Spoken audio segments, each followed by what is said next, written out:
Hi friends, welcome to my channel. ಭಾಗ್ಯಲಕ್ಷ್ಮಿ ಧಾರಾವಾಹಿಯಲ್ಲಿ ಇಂದಿನ ಸಂಚಿಕೆಯಲ್ಲಿ ಏನೆಲ್ಲ ಆಗುತ್ತೆ ಅಂತ ಹೇಳಿ ಪೂರ್ತಿಯಾಗಿ ನೋಡ್ಕೊಂಡು ಬರೋಣ. ಅದಕ್ಕೂ ಮುಂಚೆ ಯಾರೆಲ್ಲ ನಮ್ಮ ಚಾನಲ್ಗೆ ಸಬ್ಸ್ಕ್ರೈಬ್ ಮಾಡದೆ ನೋಡ್ತಾ ಇದ್ದೀರಾ, ದಯವಿಟ್ಟು ಸಬ್ಸ್ಕ್ರೈಬ್ ಮಾಡ್ಕೊಂಡು ವಿಡಿಯೋ ಇಷ್ಟ ಆಯ್ತು ಅಂದ್ರೆ ಪ್ಲೀಸ್ ಒಂದು ಲೈಕ್ ಮಾಡಿ. ಸಂಚಿಕೆ ಶುರುವಿನಲ್ಲಿ ಈ ಕಡೆ ಭಾಗ್ಯನ್ ದುಡ್ಡು ಕಳೆದೋಗಿದೆ ಅಂತ ಹೇಳ್ಬಿಟ್ಟು ಮನೆಯಲ್ಲಿ ಆದಿ ಎಲ್ಲೋ ಒಳಗಡೆನೆ ಮಿಸ್ ಆಗಿದೆ ಅಂತ ಅನ್ಸುತ್ತೆ. ಆ ದುಡ್ಡನ್ನ ನಾನು ಹುಡುಕ್ತೀನಿ, ಇನ್ನೊಂದ್ಸಲ ಹುಡುಕಿದ್ರೆ ನನಗೆ ದುಡ್ಡು ಸಿಗ್ಲೂಬಹುದು ಅಂತ ಹೇಳ್ಬಿಟ್ಟು ಹುಡುಕೋದಿಕ್ಕೆ ಬರ್ತಾನೆ. ಹಾಗೆ ಭಾಗ್ಯ ಎಲ್ಲೆಲ್ಲಿ ಓಡಾಡಿದ್ರು ಅನ್ನೋದನ್ನು ಕೂಡ ಪೂಜಾ ಹತ್ರ ತಿಳ್ಕೊಳ್ತಾ ಇರ್ತಾನೆ. ಪೂಜಾನು ಕೂಡ ಎಲ್ಲಾನು ಹೇಳ್ತಾ ಇರ್ತಾಳೆ. ಅಕ್ಕ ಹೀಗೆ ನಾನು ಅಕ್ಕ ಮಾತಾಡ್ಕೊಂಡು ಒಳಗಡೆ ಬಂದ್ವಿ, ಅಕ್ಕ ಇಲ್ಲಿ ಬ್ಯಾಗ್ ಇಟ್ಟು ಪ್ರಸಾದನ ರೆಡಿ ಮಾಡೋದಿಕ್ಕೆ ಶುರು ಮಾಡಿದ್ಲು ಅಂತ ಹೇಳ್ತಾ ಇರ್ತಾರೆ. ಓ ಸರಿ, ಭಾಗ್ಯ ಅವರು ಈ ರೀತಿ ಬಂದ್ರು, ಈ ರೀತಿ ಬ್ಯಾಗ್ ಅನ್ನ ಇಟ್ರು, ಅವರು ಕೆಲಸವನ್ನ ಶುರು ಮಾಡ್ಕೊಂಡ್ರು, ಅದು ನಿಮ್ಮ ಹತ್ರ ಮಾತಾಡ್ಕೊಂಡು ಅಲ್ವಾ ಅಂತ ಹೇಳ್ತಾನೆ. ಹೌದು ಅಂತ ಹೇಳಿ ಪೂಜಾ ಹೇಳ್ತಾ ಇರ್ಬೇಕಾದ್ರೆ ಈ ಕಡೆ ಮೇಲ್ಗಡೆ ಎಲ್ಲ ವಾರ್ಡ್ರೋಬ್ ಅಲ್ಲಿ ಎಲ್ಲ ತೆಗೆದು ನೋಡ್ತಾ ಇರ್ತಾನೆ. ಪೂಜಾ ನಗ್ತಾ ಇರ್ತಾಳೆ.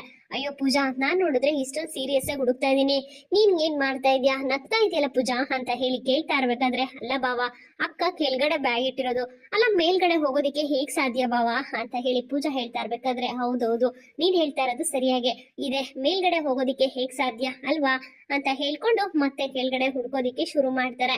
ಇನ್ನೊಂದ್ ಕಡೆ ಭಾಗ್ಯನಿಗೆ ತುಂಬಾನೇ ಟೆನ್ಷನ್ ಆಗ್ತಾ ಇರುತ್ತೆ. ಏನಪ್ಪಾ ಮಾಡೋದು, ಅಣ್ಣನಿಗೆ ಬೇರೆ ನಾಳೆನೆ ದುಡ್ಡು ಕೊಡ್ತೀನಿ ಅಂತ ಹೇಳಿದೀನಿ, ದುಡ್ಡಿಲ್ಲಾದ್ರೂ ಸಿಗ್ಲಿಲ್ಲ ಅಂತಂದ್ರೆ ನಾನು ಏನ್ ಮಾಡ್ಲಿ ಅಂತ ಹೇಳ್ಬಿಟ್ಟು ತುಂಬಾನೇ ಟೆನ್ಷನ್ ಮಾಡ್ಕೊಂಡಿರ್ತಾಳೆ. ಅಲ್ಲಿಗೆ ಕುಸುಮ ಅವರು ಬರ್ತಾರೆ. ಕುಸುಮ ಅವರು ಬಂದು ನಿಮ್ಮ ಮಾವನ್ಗೆ ಹಾಲು ಕೊಟ್ಟಿಯಾ ಭಾಗ್ಯ ಭಾಗ್ಯ ಅಂತ ಮಾತಾಡಿಸ್ತಾ ಇದ್ರು ಕೂಡ ಭಾಗ್ಯ ಅದನ್ನ ಕಿವಿಗೂ ಸಹ ಹಾಕೊಳ್ತಾ ಇರೋದಿಲ್ಲ. ಅವಳ ತಲೆ ತುಂಬಾ ಬರೀ ಬೇರೆ ಟೆನ್ಷನ್ ಮುಳುಗೋಗಿರುತ್ತೆ.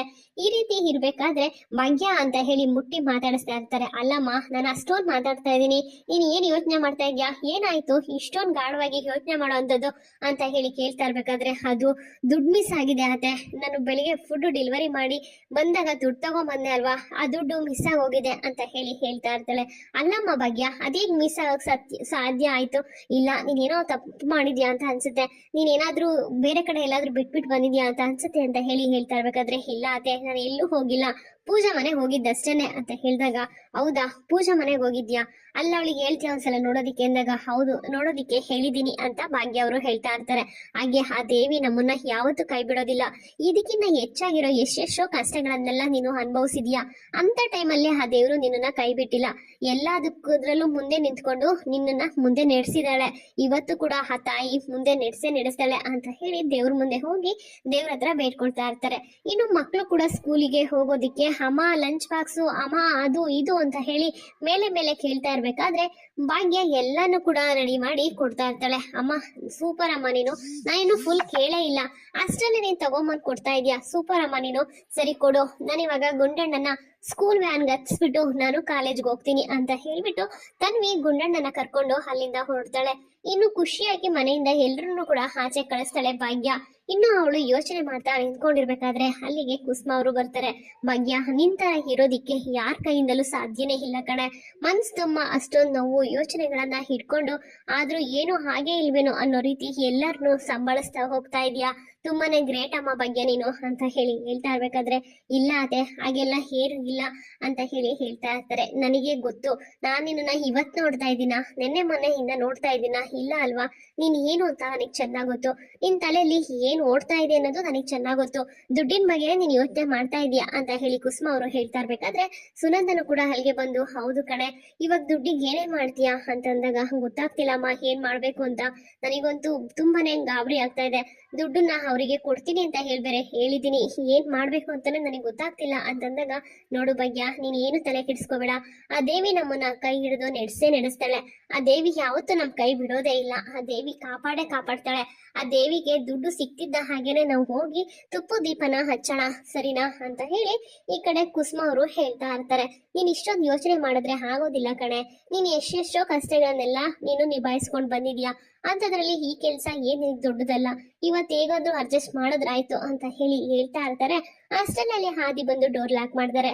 ಒಳಗಡೆ ಬರ್ಬೋದಾ ಅಂತ ಕೇಳ್ತಾ ಇರ್ಬೇಕಾದ್ರೆ, ಅಯ್ಯೋ ಬನ್ನಿ ಆದಿಯವರೇ ಬನ್ನಿ ಅಂತ ಕರೀತಾರೆ. ನಾನು ಕುಡಿಯೋದಿಕ್ಕೆ ಏನಾದ್ರು ತರ್ತೀನಿ ಅಂತ ಸುನಂದ ಅವರು ಹೇಳ್ತಾ ಇರ್ಬೇಕಾದ್ರೆ, ಬೇಡ ಬೇಡ ಅದೆಲ್ಲ ಏನು ಬೇಡ, ನಾನು ಅರ್ಜೆಂಟ್ ಕೆಲ್ಸದ ಮೇಲೆ ಬಂದಿದ್ದೆ, ಭಾಗ್ಯ ಅವ್ರಿಗೆ ಏನೋ ಕೊಡೋದಿತ್ತು, ಕೊಟ್ಬಿಟ್ಟು ಹೋಗೋಣ ಅಂತ ಬಂದೆ ಅಂತ ಹೇಳ್ತಾ ಇರ್ಬೇಕಾದ್ರೆ ನನಗೆ ಕೂಡ ಅಂತದ್ದು ಏನಿದೆ ಅಂತ ಹೇಳಿ ಭಾಗ್ಯನು ಕೂಡ ಹೇಳ್ತಾಳೆ. ಆಗ ಜೇಬಿಂದ ತೆಗೆದ್ಬಿಟ್ಟು ದುಡ್ಡಿನ ಕಟ್ಟನ್ನ ತೋರಿಸ್ತಾರೆ. ಅದನ್ನ ನೋಡಿದಂತಹ ಭಾಗ್ಯನಿಗೆ ತುಂಬಾನೇ ಖುಷಿ ಆಗ್ತಾ ಇರುತ್ತೆ. ಇದ್ ನಿಮಗೆ ಎಲ್ಲಿ ಸಿಕ್ತು ಅಂತ ಹೇಳಿ ಕೇಳಿದಾಗ, ನಿಮ್ ಮನೇಲೆ ಸಿಕ್ತಾ ಅಂತ ಹೇಳಿ ಹೇಳಿದಾಗ, ಹೌದು ನಮ್ಮ ಮನೇಲೆ ಸಿಕ್ತು, ಅದಕ್ಕೆ ತಗೊಂಬಂದೆ ಅಂತ ಹೇಳಿ ಹೇಳ್ತಾ ಇರ್ತಾರೆ. ನಿಜವಾಗ್ಲೂ ನಿಮ್ಮ ಮನೇಲೆ ಸಿಕ್ತಾ ಅಂತ ಹೇಳಿ ಭಾಗ್ಯ ಮತ್ತೆ ಕೇಳ್ತಾ ಇರ್ಬೇಕಾದ್ರೆ, ಇಲ್ಲ ಬರ್ಬೇಕಾದ್ರೆ ಒಂದಿಬ್ರು ತಲೆ ಹೊಡೆದು ತಗೊಂಡ್ ಬಂದೆ ಅಂತ ಹೇಳಿ ಆದಿಯವರು ಹೇಳ್ತಾರೆ. ಈ ಮಾತನ್ನ ಕೇಳಿಸ್ಕೊಂಡು ಕುಸುಮ ಮತ್ತೆ ಸುನಂದ ಇಬ್ರು ಕೂಡ ನಗ್ತಾ ಇರ್ತಾರೆ. ತಗೊಳ್ಳಿ ಭಾಗ್ಯ ಅವ್ರೆ ಅಂತ ಹೇಳಿ ಭಾಗ್ಯ ಕೈಗೆ ಕೊಟ್ಟಾಗ ಆ ಭಾಗ್ಯ ಆ ದುಡ್ಡನ್ನ ಇಸ್ಕೊಂಡು ಕಣ್ಣಿಗೆ ಹೊತ್ಕೊಳ್ತಾ ಇರ್ತಾಳೆ.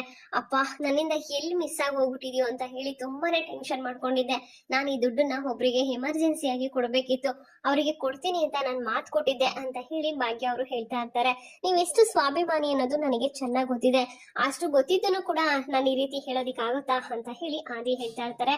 ನೋಡಿ ನಾವಿವಾಗ ದೇವಸ್ಥಾನಕ್ಕೆ ಹೋಗ್ತಾ ಇದೀವಿ, ನೀವು ಕೂಡ ದೇವಸ್ಥಾನಕ್ಕೆ ಬರ್ಲೇಬೇಕು. ಅಮ್ಮನವ್ರಿಗೆ ನಾನು ಹರಕೆ ಹೊತ್ಕೊಂಡಿದೀನಿ, ದುಡ್ಡು ಸಿಕ್ತಿದ್ದ ಹಾಗೇನೆ ಈ ನಾಸ್ಥಾನಕ್ಕೆ ಬಂದು ತುಪ್ಪದ ದೀಪನ ಹಚ್ಚುತ್ತೀನಿ ಅಂತ ಹೇಳಿ ಇವಾಗ ನಾನು ಮತ್ತೆ ಭಾಗ್ಯ ಇಬ್ರು ಕೂಡ ಹೋಗ್ತಾ ಇದೀವಿ, ನೀವು ಬರ್ಲೇಬೇಕು ಆದಿಯವ್ರೆ ಅಂತ ಹೇಳಿ ಕುಸುಮ ಅವರು ಹೇಳ್ತಾ ಇರ್ಬೇಕಾದ್ರೆ, ಏನು ನಾನಾ, ನೋಡಿ ನನಗೂ ಅದಕ್ಕೂ ಅಷ್ಟು ಇದಾಗ್ ಬರೋದಿಲ್ಲ, ನಾನು ಅದ್ರಲ್ಲೆಲ್ಲ ನಂಬಿಕೆನೇ ಇಲ್ಲ ನನಗೆ ಅಂತ ಹೇಳಿ, ನಾನು ಕೆಲಸ ಇದೆ ಬೇರೆ ಕಡೆ ನಾನು ಹೋಗ್ಬೇಕು ಅಂತ ಹೇಳಿ ಹೇಳ್ತಾ ಇರ್ತಾರೆ.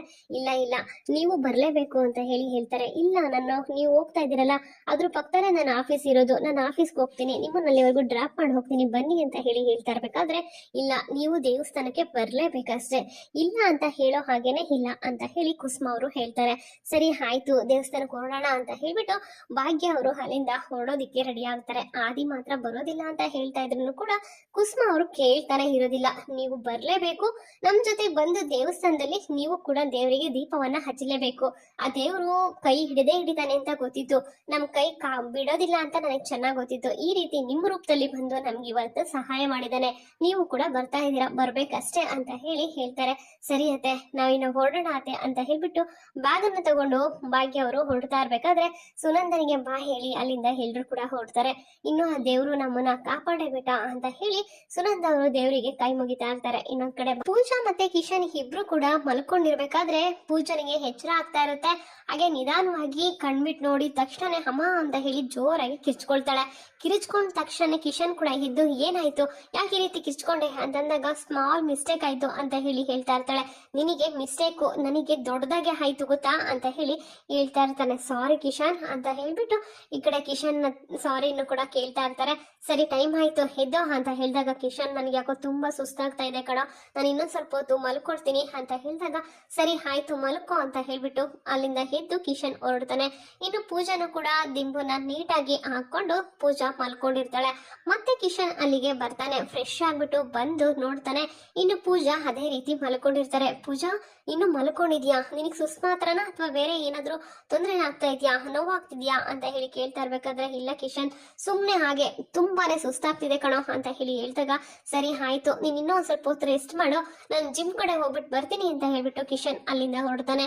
ಅವನು ಹೋಗ್ತಿದ್ದ ಹಾಗೇನೆ ಪೂಜಾ ಮೊಬೈಲ್ ತಗೊಂಡು ಟೈಮ್ ನೋಡ್ತಾಳೆ. ಅಯ್ಯೋ ಇಷ್ಟೊಂದು ಸುಸ್ತಾಗ್ತಾ ಇದೆ, ಟೈಮ್ ನೋಡಿದ್ರೆ ಆಲ್ರೆಡಿ ಇಷ್ಟೊಂದು ಆಗಿದೆ, ಏನಪ್ಪಾ ಮಾಡೋದು ಅಂತ ಹೇಳ್ಬಿಟ್ಟು ನಿರ್ವ ಇಲ್ಲ ಇವಾಗ ಎದ್ದೊಳ್ಳೇಬೇಕು, ಎದ್ದೇಗಿಲ್ಲ ಅಂತಂದ್ರೆ ಕೆಲ್ಸ ಎಲ್ಲ ಯಾರು ಮಾಡೋದು, ಇಲ್ಲ ನಾನೇ ಮಾಡ್ಬೇಕಲ್ವಾ ಅಂತ ಹೇಳ್ಬಿಟ್ಟು ಪೂಜಾ ಎದ್ದೇಳೋದಕ್ಕೆ ರೆಡಿ ಆಗ್ತಾ ಇರ್ತಾಳೆ. ಇನ್ನೊಂದ್ ಕಡೆ ದೇವಸ್ಥಾನದಲ್ಲಿ ಆದಿ ಮತ್ತೆ ಭಾಗ್ಯ ಇಬ್ರು ಕೂಡ ಬಂದಿರ್ತಾರೆ. ಕುಸುಮ ಅವರು ಕೂಡ ಇರ್ತಾರೆ. ಇನ್ನು ಅರ್ಚಕರು ಕೂಡ ತಾಳಿಗೆ ಕುಂಕುಮವನ್ನ ಇಟ್ಕೊಳ್ಳಿ ಅಂತ ಹೇಳಿದಾಗ ತಾಳಿ ಇರೋದಿಲ್ಲ ಭಾಗ್ಯ ಹತ್ರ. ಆಗ ಈ ಕಡೆ ಏನ್ ಹೆಣ್ಮಕ್ಳಪ್ಪ ತಾಳಿನ ಎತ್ತಿಟ್ಬಿಡ್ತಾರೆ, ಇವಾಗಿನ ಕಾಲದ ಹೆಣ್ಮಕ್ಳಿಗೆ ಸ್ವಲ್ಪನೂ ಕಲ್ಚರ್ ಅನ್ನೋದೇ ಇಲ್ಲ ಅಂತ ಸಂಸ್ಕಾರನೆಲ್ಲ ಮರ್ತ್ಬಿಟ್ಟಿದ್ದಾರೆ ಅಂತ ಹೇಳಿ ಬೈಯೋದಿಕ್ಕೆ ಶುರು ಮಾಡ್ತಾರೆ. ಆಗ ಏನ್ರಿ ಈಗ ಮಾತಾಡ್ತಾ ಇದ್ದೀರಾ, ಅವರು ತಾಳಿನ ಎತ್ತಿಟ್ಟಿದ್ದಾರೆ ಅಂತಂದ್ರೆ ಅದ್ರ ಹಿಂದೆ ಬಲವಾದ ಕಾರಣ ಇರುತ್ತೆ ಅಂತ ಅಲ್ವಾ, ನೋಡಿ ನಾನು ಭಾಗ್ಯನಿಗೆ ತಾಳಿ ಕಟ್ತೀನಿ, ಭಾಗ್ಯ ಇನ್ ಮುಂದೆ ನನ್ನ ಹೆಂಡತಿಯಾಗಿ ಇರ್ತಾಳೆ ಅಂತ ಹೇಳ್ಬಿಟ್ಟು ಆದಿ ಹೇಳ್ತಾನೆ. ಈ ಮಾತನ್ನ ಕೇಳಿಸ್ಕೊಂಡಂತಹ ಕುಸುಮ ಮತ್ತೆ ಭಾಗ್ಯ ಇಬ್ರು ಕೂಡ ಶಾಕ್ ಅಲ್ಲಿ ನಿಂತ್ಕೊಳ್ತಾರೆ. ಇಲ್ಲಿಗೆ ಈ ಒಂದು ಸಂಚಿಕೆ ಮುಕ್ತಾಯವಾಗುತ್ತೆ. ಮುಂದೆ ಏನಾಗುತ್ತೆ ಕಾದು ನೋಡೋಣ. Take care, bye bye.